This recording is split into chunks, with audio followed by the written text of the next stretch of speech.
بسم الله الرحمن الرحیم. السلام علیکم ورحمۃ الله. امید دې تاسو بخیر، الله تاسو خوشاله کړي. د امام مهدي لپاره بنیادي دوه خبرې ضروری دي. لومبنۍ خبره دا ده چې آیا دا د امام مهدي زمانه ده او که نه، او دویمه خبره دا ده چې زموږ څه ذمهواري ده.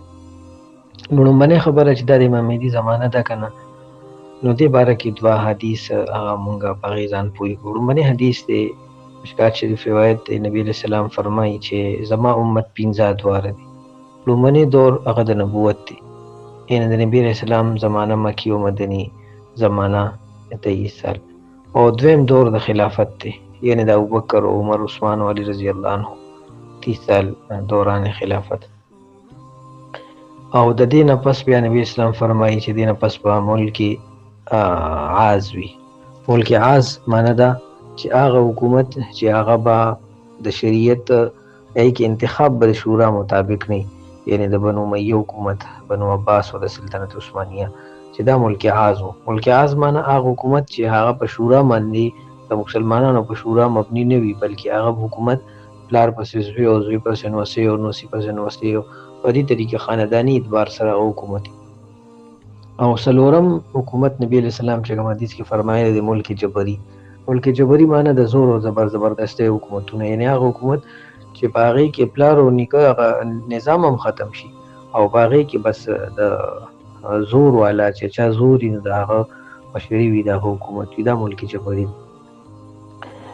نو دا د 1924 نه چې کله خلافت عثمانیه، سلطنت عثمانیه پرېوته، د هغې نه پس دا چې کوم دی نه شروع شو او تر اوسه پورې دا روان دی. او د دې نه پس نبی علیہ السلام وعده کړې ده چې دې نه پس به دوباره بیا خلافت علی منهاج النبوه راځي، یعنې د نبی علیہ السلام د نبوت د زمانې په شانتې یو بله زمانه به راځي چې په هغې په اخره کې به عیسی علیہ السلام راځي.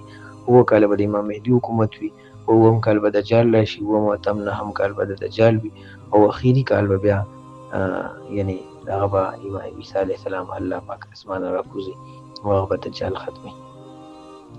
او دویم چې کوم دی نو دې سره 4 فتنو متعلقه حدیث دی. نبی علیہ السلام دا فرمایي چې زما امت کې به 4 فتنې وي. لومبنۍ فتنة الاحلاس، دویمه فتنة السرا، دیمه فتنة الدهمه، او 4مه فتنة الدجال. فتنة الاحلاس یعنې هغه فتنه چې هغه به اوږده فتنه وي. احلاس حلس ته وایي، حلس اوږدې فتنې ته وایي، یعنې اوږده فتنه چې هغه د نبی علیہ السلام په آخري دور کې خلکو د نبوت دعوی شروع کړې. ابوبکر په دور کې ارتداد، خلکو مرتد شو، او بیا د نورو زمانو کې بیا چې کوم دی نو قسمه قسم فتنې وي. د صحابه کرامو په منځ کې صفین او د نهروان او د جنگ جمل شو، د هغې نه پس بیا تر اوسه پورې بیا کربلا واقعه وشوه، بیا د حرې واقعه وشو چې په کې کعبه هغه شهیده شوه، او مدینه کې مسلمانانو کورونه هغه شهیدان شو، صحابه شهیدان شو.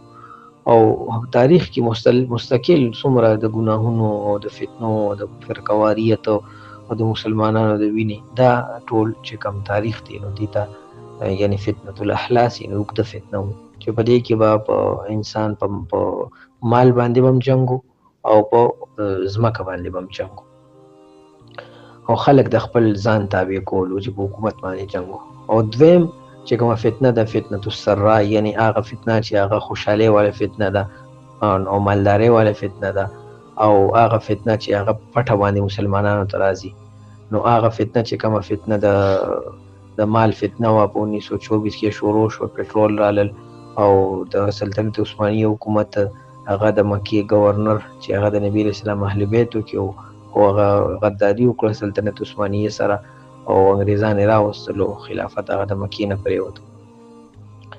او درېیمه فتنه فتنة الدهمه، یعنې هغه فتنه چې تکه توره فتنه وي، او هغه په کعبه باندې په 1980 کې یو کس د مهدي دعوه وکړو، د هغې نه پس بیا د عراق او د شام جنګ وشو، د عراق جنګ وشو، د افغانستان جنګ وشو، په عراق پابندي ولګېده، او امریکني فوجونه رالل، بیا صدام حکومت پرېوت، او افغانستان کې اسلامي نظام قایم شو، هغه بیا پرېوت، او بیا د بشار حکومت جوړ شو. نو دا او د بشار حکومت کې بیا د ماشومانو د لوبو په دیوال ماشومان نومونه لیکل، ارحل یا بشار، لکه گو بشار گو، او ماشومان یې راټینګ کړل، هغه یې قتل کړل. نو دا چې کوم دا حدیث کې راځي چې دې نه پس په امام مهدي راځي، او د عبدالله د مرګ نه پس په امام مهدي راځي، او د ټول تجارتونه چې بند شي، سمندري او فضایي لارې بندې شي، دې نه پس په امام مهدي راځي. او دغه رنګي چې کله په جزیرة العرب کې شاهي خاندان کې یو خاندان د یو خاندان 3 کسان هغه خپل منځ کې جنګ شروع کړي او هغه چې کوم دی نو لکه شاه سلمان او هغه نه پس د شاه فهد او د عبدالله بچي او متعب او عبدالعزیز د دې ټولو منځ کې جنګ وشو. میډیا نه څوک خبرې په دې خبرو پوهېږي دې ته پته نه پس بیا کرونا حالات راغلل نو دا ټولې خبرې ډېره باندې دلالت کوي چې دا د امام مهدي زمانه ده. اوس زموږ څه ذمه داري ده انشاءالله بل وایس کې به هغې باره کې تفصیلي بات خبره وکړو. الله دې عمل توفیق راکړي.